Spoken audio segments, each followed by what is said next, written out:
किसान भाइयों, आज इस वीडियो में हम बात करेंगे दो ऐसी सब्जी वर्गीय फसलों के बारे में जिनको किसान भाई अगर इस पूरे मार्च महीने में लगाते हैं, चाहे अभी से लगाना शुरू कर सकते हैं या मार्च के अंतिम सप्ताह तक भी आप इन दोनों सब्जियों की बुआई अगर कंप्लीट कर लेते हैं तो अप्रैल मई जून की तपती गर्मी में ये दोनों सब्जियां आपको काफी जोरदार उत्पादन देने की क्षमता रखती हैं। साथ ही बिल्कुल छोटी अवधि की फसलें हैं ये, यानी कि छोटी अवधि का मतलब है थोड़े दिनों में ही ये आपको उत्पादन जो है वो देना शुरू कर देंगे। मतलब 40-45 दिन में आपको जो है वो उत्पादन मिलना शुरू हो जाएगा और बिल्कुल कम खर्चे वाली फसलें हैं, यानी कि जितनी भी प्रकार की समय पे आप सब्जियां लगाते हैं उनमें सबसे कम खर्चे वाली सब्जियों के बारे में आज इस वीडियो में हम बात करेंगे।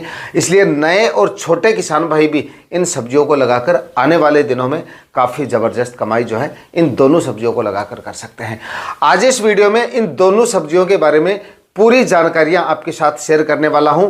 सिर्फ सब्जियों के नाम ही नहीं बताऊंगा, इस तेज टेम्परेचर में किस तरह से आप इन दोनों सब्जियों को ग्रो कर सकते हो, शुरुआत में आपको कौन कौन सी सावधानियां रखनी है, टेम्परेचर से आप किस तरह से इन फसलों को बचा सकते हैं, कौन कौन सी हाइब्रिड और ऐसी वैरायटियों का आपको सिलेक्शन करना है जो तेज टेम्परेचर में भी आसानी से ग्रो हो जाएं।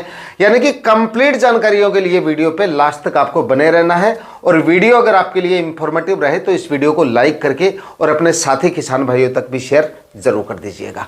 नमस्कार किसान भाइयों, मेरा नाम है सुरेश और आप देख रहे हैं खेत किसान झुंझुनू। तो किसान भाइयों, इस समय पे आपको अपने खाली पड़े खेतों से सब्जियां लगाकर नोट छापने हैं। तो यहां पर आपको सब्जियां लगानी है, कौन सी लगानी है, इसके साथ साथ सबसे ज्यादा जरूरी है आपका मैनेजमेंट। क्योंकि इस समय पे आप जो भी सब्जियां लगाएंगे उनके भाव तो आसमान छुएंगे, बिल्कुल छुएंगे। 40, 50, 60, 70 या कुछ सब्जियों की तो आपको 80, 90, 100 रुपए तक के मंडी भाव भी मिल जाएंगे। क्योंकि उस समय पे आपकी जो मंडियां हैं वो खाली पड़ी रहती हैं, जिस समय पे हमारी इस समय पे लगाई गई सब्जियां जो है वो तैयार होती हैं। लेकिन इस समय पे तेज टेम्परेचर में एक तो आपको ऐसी ही सब्जियों का चुनाव करना है जो गर्मी में अच्छे से सर्वाइव कर ले। उसके बाद में ऐसी वैरायटियों का आपको सिलेक्शन करना चाहिए जो गर्मियों में अच्छा उत्पादन आपको बराबर देती रहे और जल्दी उत्पादन देना शुरू कर दे। दूसरा, गर्मियों में मैनेजमेंट आपका सही रहना चाहिए कि किस तरह से इन फसलों को आपको बचाना है। दूसरा, सिंचाई का मैनेजमेंट आपका अच्छा होना चाहिए। प्लास्टिक मल्च का इस्तेमाल आपको जरूर करना चाहिए, मिट्टी में नमी बनी रहे ताकि। और उसके बाद में पोटेशियम खादों का इस्तेमाल भी आपको बुआई से पहले जरूर करना चाहिए। इस तरह की सावधानियां अगर आप अपनी फसलों में रखते हैं तो इस समय पे काफ़ी प्रकार की सब्जियां ऐसी हैं जिनको इस समय पे आप लगा के काफ़ी जोरदार नहीं, बहुत ही शानदार कमाई कर सकते हैं। लेकिन आज इस वीडियो में हम जिन दो सब्जियों के बारे में बात करने वाले हैं वो बिल्कुल कम खर्चे वाली सब्जियां तो है ही, मंडी भाव भी आपको इनके जोरदार मिलेंगे और उत्पादन भी इस समय पे काफ़ी जोरदार मिल जाएगा अगर मार्च के अंतिम सप्ताह तक इन दोनों सब्जियों की बुआई करते हैं। जिनमें से पहले नंबर की दोस्तों हमारी जो सब्जी फसल है वो है भाई भिंडी की खेती, यानी कि ओकरा फार्मिंग इस समय पे किसान भाई करके बहुत ही कम समय में और बहुत ही कम खर्चे में जबरदस्त कमाई कर सकते हैं इस तेज टेम्परेचर वाले मौसम में भी। और दोस्तों, इस समय पे लगाई गई भिंडी के एवरेज मंडी भाव की बात करें ना, कम से कम तो आप ये मानिए कम से कम 25 रुपए से लेकर 30-35 रुपए के मंडी भाव तो आपको आराम से मिल जाने हैं।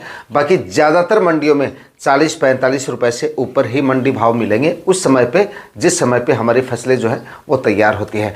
यानी कि एकदम जो सीजन होता है ना भिंडी का, सीजन कौन सा होता है, एक तो फिलहाल जिन किसान भाइयों ने फरवरी के पहले सप्ताह तक जिन किसान भाइयों ने बुआई कर दी है और उसके बाद में मार्च वाली भिंडी भी और फरवरी वाली भिंडी भी एक साथ जिस समय पे तैयार होती है उस समय पे भिंडी की आवक सबसे ज़्यादा रहती है।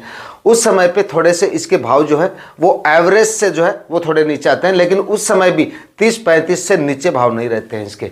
और जो किसान भाई इसको जनवरी माह में लगा देते हैं, यानी कि जनवरी के अंतिम सप्ताह तक या जनवरी के मध्य तक लगा देते हैं, उनको इसके मिलते हैं 60, 65, 70 रुपए तक के मंडी भाव उस समय पे। तो एवरेज मंडी भाव भी इसके 30-35 रुपए से कम नहीं मिलते। बरसात के सीजन में इसको लगाते हैं जो किसान भाई, यानी कि जून माह में इसकी बुआई करते हैं, उसके बाद में इसका प्रोडक्शन जो है वो जुलाई अगस्त में बहुत ज़्यादा रहता है। उस समय भी 25-30 रुपए के एवरेज मंडी भाव इसके जो है वो आपको आराम से मिल जाते हैं। तो हम तो इसकी ऑफ सीजन खेती कर रहे हैं, यानी कि मार्च के अंतिम सप्ताह तक लगा रहे हैं, जिस समय तक आपकी फरवरी वाली भिंडी, जनवरी वाली भिंडी सारी मार्केट से गायब हो चुकी होंगी, जिस समय पे हमारी भिंडी जो है वो मार्केट में आएगी। तो एवरेज मंडी भाव भी मेरे ख्याल से 30-35 या 40-45 रुपए के, अलग अलग मंडियों के हिसाब से बता रहा हूँ, इतने आपको आराम से मिल जाते हैं। भिंडी का 1 एकड़ में उत्पादन आपको कम से कम 80 से लेकर 100-120 क्विंटल तक आराम से मिल जाता है। 1 बीघा में होने वाली टोटल कमाई की बात करें तो कम से कम 20 क्विंटल उत्पादन भी पकड़ के चले और 30 रुपए के मंडी भाव पकड़ के चले तो 60-70 हजार रुपए का प्रॉफिट सिर्फ 1 बीघा में भिंडी की फसल आपको देके जा सकती है। खर्चा 1 बीघा में मात्र आपका 5 से 10 हजार रुपए का मैक्सिमम, इससे ज्यादा खर्चा नहीं होने वाला, क्योंकि स्प्रे पे होने वाले खर्चे, फर्टिगेशन पे होने वाले खर्चे जो है इस पे वो काफी कम रहते हैं। रोग बीमारियां इसमें उतनी ज्यादा देखने को नहीं मिलती है। गर्मियों में आपको सिर्फ इतना करना है, टेम्परेचर से रिलेटेड आपको कुछ स्टेप लेने होंगे और कोई ज़्यादा इसमें समस्या आपको देखने को नहीं मिलेगी। तो बुआई के समय एक तो जर्मिनेशन के समय ध्यान रखें। भिंडी का बीज वैसे भी टाइट आता है, थोड़ा मतलब हार्ड आता है, जर्मिनेशन में दिक्कत होती है। तो एक तो इसको भिगो कर लगाएं, क्योंकि आज आप भिंडी का बीज डालेंगे, सिंचाई करेंगे, 2 दिन में ऊपर की मिट्टी सूख जाएगी और जर्मिनेशन में इस तरह से काफ़ी किसान भाई जो है अनुभव की कमी की वजह से पता नहीं रहता है कितनी नमी चाहिए, कितनी मतलब सिंचाई की शुरुआत में आवश्यकता पड़ती है, कब तक सिंचाई करनी चाहिए, इस वजह से फेल हो जाते हैं काफ़ी किसान भाई। तो भिंडी के बीजों को 12 घंटे पानी में भिगोते हैं, उसके बाद में थोड़ा हल्का छाया में सुखा के उसके बाद में बुआई करें और बुआई के बाद में मतलब चेक करते रहें। टेम्परेचर बहुत ज़्यादा है तो चेक कर लें कि ऊपर की मिट्टी सूख तो नहीं गई है, बीज के ऊपर नमी वाली मिट्टी है या नहीं है। इस तरह की जो चीज़ें हैं वो आपको शुरुआत में ध्यान देनी चाहिए। उसके बाद में बीज उगते समय, जैसे प्लांट बाहर निकल आया, उस समय पे सिंचाई की कमी नहीं रहनी चाहिए। शुरुआत में जब हम फरवरी में लगाते हैं तब पानी में थोड़ा डिले करते हैं, लेकिन इस समय पर ध्यान रखना है, अगर लू वगैरह चल रही है तो छोटे प्लांट में सुबह शाम हल्की सिंचाई, मतलब पानी नहीं देना आपको, फव्वारा इरिगेशन है ना आपके पास में, तो उससे हल्की सिंचाई कर देनी, मतलब एक तरह से बारिश के छींटे पड़ जाएं बस। इससे क्या होगा, प्लॉट का जो टेम्परेचर है वो काफ़ी हद तक मेंटेन रहता है। इससे प्लांट आपके काफ़ी हद तक बच जाते हैं लू की वजह से। बाद में ज़्यादा स्टेप आपको लेने की जरूरत नहीं है। बाद में भी आप क्या कर सकते हैं, ऐसे प्लॉट का चुनाव करें जो भी सब्जियां लगाएं। गर्मियों में आप बेशक कोई भी सब्जियां लगा सकते हैं, गर्मियों वाली सब्जियां, लेकिन मैनेजमेंट थोड़ा सा आपका होना चाहिए। उत्तर और पश्चिमी साइड में कुछ दीवारें होनी चाहिए। किस टाइप की दीवारें? पेड़ पौधों की दीवारें। उत्तर और पश्चिमी दिशा से जो गर्म और लू वगैरह एकदम शुष्क हवाएं आती हैं उनको रोकने के लिए या तो ऊंचे पेड़ या ऊंची फसलों की आप दीवार बना सकते हैं। इससे क्या होगा, आपकी फसलें काफ़ी हद तक बची रहती है लू की वजह से और उत्पादन बराबर मिलता रहता है। थोड़ी सी फसल हमारी बड़ी हो जाती है तो लू की वजह से और कुछ नहीं होता, सिर्फ आपके फल फूल जो है, फ्रूट सेट होने में थोड़ी दिक्कत आती है, यानी कि उत्पादन थोड़ा कम हो जाता है उस समय। कब? मई माह के आसपास, जब टेम्परेचर 45 डिग्री या इससे ऊपर चले जाते हैं या इसके आसपास रहते हैं और गर्म हवाएं लगातार चलती हैं, उस समय पे फ्रूट सेटिंग में थोड़ी सी दिक्कत आती है। तो इस तरह के स्टेप अगर आप लेते हैं, यानी कि इस तरह के प्लॉट का आप चुनाव करते हैं, तो फिर आपको जो है उत्पादन में कमी देखने को नहीं मिलती। मक्का के बीजों की बुआई कर सकते हैं बीच बीच में, या ऊंची फसलों के बीजों की बीच बीच में बुआई कर देंगे तो प्लॉट में काफ़ी ठंडक रहेगी। इस तरह से आप कोई भी फसल आराम से लगा सकते हैं। भिंडी की अच्छी वैरायटियों का चुनाव करें, क्योंकि बढ़िया और शानदार वैरायटियों का अगर आप चुनाव करेंगे तो उत्पादन आपको जल्दी मिलेगा, फलों की क्वालिटी अच्छी मिलेगी। तो इस तरह से काफ़ी सारी वैरायटियां हैं। नुमेंस की सिंघम वैरायटी बहुत बढ़िया आती है और एक सम्राट आती है नुमेंस की, उसका आप सिलेक्शन कर सकते हैं। सिजंटा की OH 102 आती है, 1-2 वैरायटियाँ और भी आती हैं। एडवांटा की राधिका ले सकते हैं। काफ़ी सारी वैरायटियाँ हैं जो आपके एरिया में मिल जाए आपको, या आपके नज़दीकी बीज भंडार पे मिल जाए, इनमें से जो भी वैरायटी मिले उनका आप सिलेक्शन जो है वो कर सकते हैं। दूसरा, तुड़ाई के समय भिंडी में काफ़ी किसान भाई क्या है, जो नए किसान भाई होते हैं वो थोड़ा सा मतलब तुड़ाई में लापरवाही कर देते हैं। भिंडी का फल ज़्यादा दिनों तक नहीं रहना चाहिए, मतलब जल्दी अवस्था में आपको तोड़ लेना चाहिए। जल्दी मतलब आपको जो है तुड़ाई कर लेनी चाहिए। नरम फल जो कच्ची अवस्था में, थोड़े से पकाई की अवस्था में आए तभी आपको उनका हार्वेस्ट कर लेना चाहिए, क्योंकि अगर आप लेट करते हैं तुड़ाई में तो बाकी नए फल आने में समय लगता है, फसल भी आपकी इससे कमज़ोर रहती है।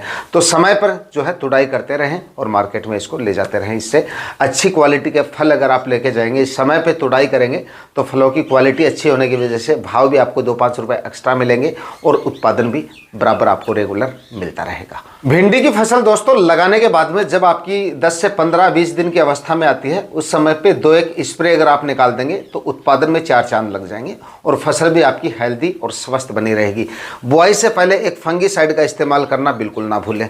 जब भी आप बुआई करें इसकी तो 500 ग्राम जो बेसल डोज डाल रहे हैं, यूरिया, डीएपी, पोटेशियम वगैरह, पोटेशियम डालना बिल्कुल ना भूलें। 30 से 35 केजी तक पोटेशियम आप डाल सकते हैं। गर्मियों में अगर फिलहाल कर रहे हैं तो 25-30 केजी 1 एकड़ के हिसाब से पोटेशियम जो है, म्यूरेट ऑफ पोटाश जो है वो काफ़ी है, लेकिन डालें ज़रूर। यूरिया खाद आप बाद में भी डाल सकते हैं, लेकिन म्यूरेट ऑफ पोटाश ज़रूर डालें। साथ में 40 या 45 केजी डीएपी खाद डाल दें और साथ में फंगीसाइड जो 500 ग्राम जो है 1 एकड़ के हिसाब से, जो कार्बनडाजिम प्लस मैनकोजेब 12 और 63% में जो यूपीएल का साफ आता है उसको आप डाल सकते हैं। उसके बाद में देखिए जब 15 से 20 दिन की आपकी भिंडी की फसल हो जाती है, एनपीके 19-19 का एक स्प्रे निकाल दीजिएगा। उत्पादन में 4 चांद लग जाएंगे। इतना बढ़िया उत्पादन आपको इसका जो है वो मिल जाएगा बहुत ही शानदार तरीके से, क्योंकि भिंडी की फसल भी साधारण तरीके से किसान भाई करते हैं तो ड्रिप वगैरह तो होती नहीं है इसमें। तो साधारण तरीके से अगर आप लगाते हैं तो स्प्रे इसमें काफ़ी है। 50 ग्राम प्रति 15 लीटर स्प्रे टैंक के हिसाब से। और एक नीम ऑयल का शुरुआत में स्प्रे भी निकाल दें।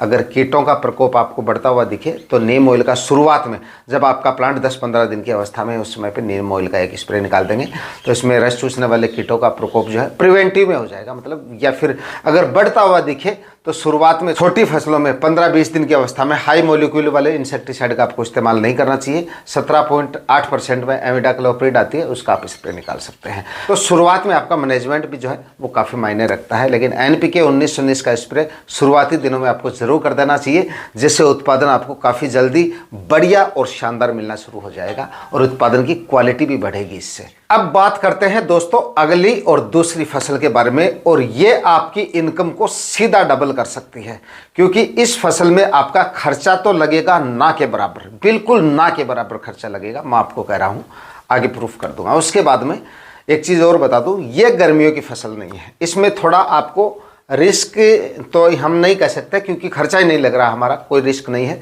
थोड़ा उत्पादन की तरह भी मिले, लेकिन इसमें आपको फ़ायदा ही होगा। दूसरा, थोड़ा सा मैनेजमेंट और मैं जो तरीका आपको बता रहा हूँ उस तरीके से आप इसको लगाते हैं तो बढ़िया कमाई कर सकते हैं। 100 से प्लस मंडी भाव इसके आपको मिलेंगे, यानी कि हरा धनिया इस समय पे किसान भाई लगा सकते हैं। देखिए, रुकिए एक बार, इस समय पे हरा धनिया अगर आप लगाना चाहते हैं, अकेला हरा धनिया आपको नहीं लगाना है, इसकी आपको करनी है इंटरक्रॉपिंग, और वो लगाना है आपको भिंडी के साथ में, उसी प्लॉट में आपको लगाना है। इसीलिए इस वीडियो में इन दोनों फसलों को मैंने रखा है। इसके 2 बड़े फायदे हो जाएंगे। इससे भिंडी की फसल आपकी ऊपर रहेगी और धनिया आपका नीचे रह जाएगा। तेज टेम्परेचर में भी धनिया अच्छे से सर्वाइव कर लेगा, क्योंकि दिन भर जो छाया की ज़रूरत रहेगी धनिया को, क्योंकि टेम्परेचर इतने, सीधी धूप जो है वो धनिया गर्मियों में बर्दाश्त नहीं कर पाता है, तो वो थोड़ा सा आपका मैनेजमेंट हो जाएगा। लेकिन इसमें भी एक चक्कर है, आपकी दिशा सही होनी चाहिए। ऐसा नहीं है कि किसी भी दिशा में आपने बेड बना लिए, किसी भी दिशा में आपने किसी भी तरीके से लगा दिया तो धनिया ठीक से सर्वाइव नहीं करेगा। तो इसके लिए आपको उत्तर से दक्षिण दिशा में बेड बनाने हैं, या सिंपल विधि से खेती कर रहे हैं भिंडी की आप, तो उत्तर से दक्षिण दिशा में लाइनों में आपको जो है भिंडी के बीजों की जो बुआई है वो करनी है। चाहे आप किसी भी विधि से करें, बीच में 2-2 फीट की धनिया के लिए जगह छोड़ दें। उससे क्या होगा, भिंडी के प्लांट ऊपर निकल जाएंगे, सूरज पूर्व से पश्चिम की ओर जाएगा, तो दिन में बार बार हरे धनिया को जो छाया है वो मिलती रहेगी, और गर्मियों में धनिया आपको अच्छे से उत्पादन देता रहेगा, बढ़िया हाइट ले लेगा, और फल फूल भी वो नहीं निकाल पाएगा, क्योंकि गर्मियों में यही दिक्कत सबसे ज़्यादा आती है हरे धनिया में। जब टेम्परेचर बढ़ जाते हैं और सहन नहीं कर पाता है वो, तो धनिया थोड़ा एक कटाई में ख़त्म हो जाता है, वो भी पूरी सी नहीं देता, मतलब जल्दी फूल निकाल देता है। तो वो समस्या आपको देखने को नहीं मिलेगी। मतलब एक एयर कंडीशनर का काम करेगी आपकी भिंडी की फसल हरे धनिया के लिए। खर्चा क्यों नहीं हो रहा है, क्योंकि जो भी तैयारियां हम कर रहे हैं भिंडी के लिए कर रहे हैं, खाद उर्वरक जो डालेंगे खेत में वो सारे हरे धनिया के भी काम आ जाएंगे। सिर्फ हमारा बीज का खर्चा हो रहा है। बीजों के 2 टुकड़े कीजिए और उसके बाद में पानी में उसको ठंडे पानी में भिगोइए। ठंडे पानी का मतलब है कि बर्फ़ का पानी नहीं लेना है, थोड़ा ठंडा पानी होना चाहिए, मतलब मटके का पानी आप कह सकते हैं।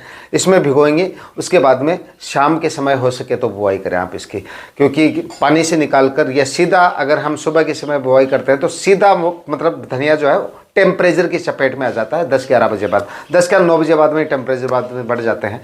तो इससे क्या होता है, बीज स्ट्रेस में चला जाता है। तभी काफ़ी किसान भाई कमेंट वगैरह करते हैं कि बीज उगा नहीं है, तो स्ट्रेस की वजह से इस तरह की समस्या आ सकती है। तो छाया से, पानी से निकाल कर छाया में रखना है, धनिया को सुखा लेना है, पहले भिगोना है, बाद में थोड़ा सुखा लेना है, नमी कम हो जाए उस समय पे शाम के समय बुआई करें 4-5 बजे बाद में। कहने का मतलब है मिट्टी भी गर्म नहीं होनी चाहिए जिस समय पे आप बीज डाल रहे हैं। उसके बाद चाहे आपको 5-6 बजे तक बुआई करनी पड़े इसकी, इतनी दूरी में लगाते हैं हम धनिया। कोई ज़्यादा दूर में तो लगाते नहीं है, तो थोड़ी सी दूर में लगाएंगे। तो शाम को 5-6-7 बजे तक आप इसकी बुआई जो है वो हाथ से मिक्स करना, आपको और कुछ नहीं करना, वो कर देना है। रात भर धनिया जो है क्लाइमेट के एकदम एडजस्ट हो जाएगा। दिन में सुबह 10-11 बजे तक टेम्परेचर बढ़ेंगे, तब तक वो अपने आप को सेट कर लेगा और समय पर अंकुरण और अंकुरण रेट भी आपको काफ़ी ज़ोरदार मिल जाएगी। इस तरह से आप लगा सकते हैं। बढ़िया मंडी भाव मिल जाएंगे, करीब 60, 70, 80, ये तो कम से कम है आपके लिए। बाकी 100-150 रुपये तक के मंडी भाव इस समय पे लगाया गया धनिया आपको आराम से देके जा सकता है। तो साथ में भिंडी के साथ में हरा धनिया लगाना भी एक अच्छा विकल्प हो सकता है हमारे किसान भाइयों के लिए। तो दोस्तों, वीडियो में दी गई जानकारियां अगर आपके लिए वास्तव में इंफॉर्मेटिव रही तो इस वीडियो को लाइक शेयर करके चैनल को सब्सक्राइब जरूर कर लीजिएगा। मिलते हैं किसी और वीडियो में नए टॉपिक के साथ, तब तक के लिए जय जवान जय किसान।